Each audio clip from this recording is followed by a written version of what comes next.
ها با وجود آنی که یک گل بیش نیستند، اما در روزگار ما تاجیکان حکمت ها و فلسفه های خاص خودش را دارد. از جمله لاله ها را میگویند از خون شهیدان رویده است و این در ادبیات ما، در شعرهای ما از جمله انعکاس وسیع خود را یافته است.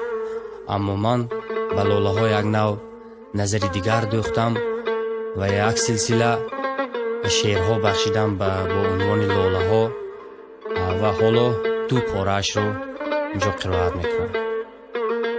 لاله ها را همچون شمع سرخی دشت روز میلادی بهار افروختند، تا دم بادی غروب پف نکرد شمع‌ها زیبا و روشن سوختند.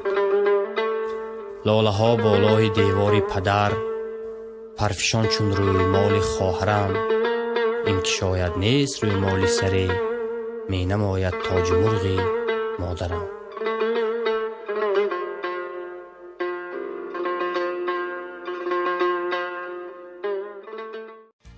سینه بیشایم بروی لاله ها،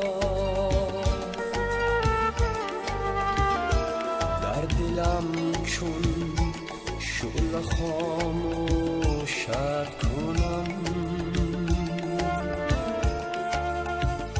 یادگاری مانده نقشی یادها،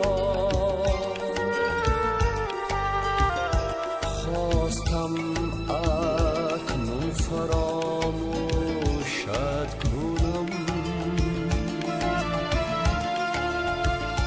یادگاری مانده نقشی یادها، خواستم اکنون فراموشت کنم.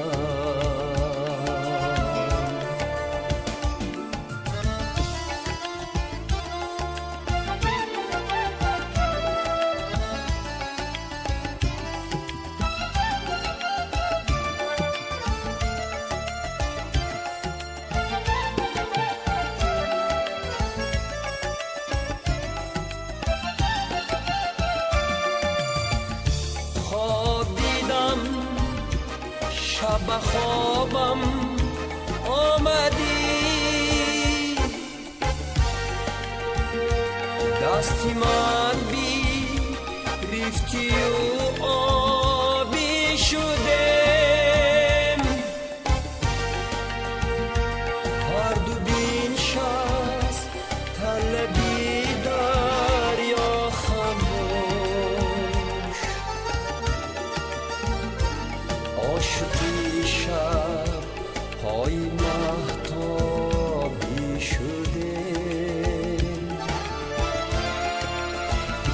هر دو بیش از طلبی دریا خموش،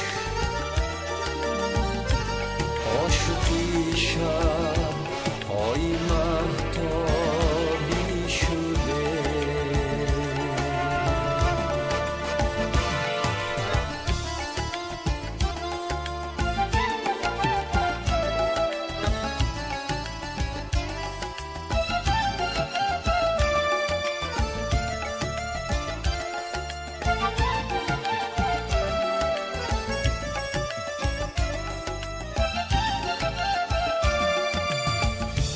باز در آن گونگی نارنجی تو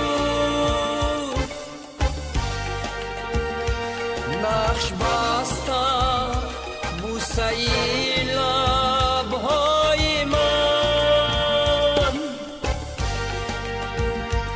چون نگاهی اخترانی انتظار، در دل شب سوخت سر تا پای من،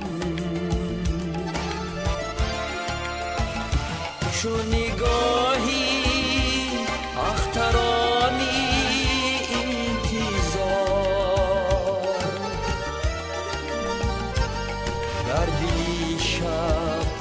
سوخت سر تا پای من.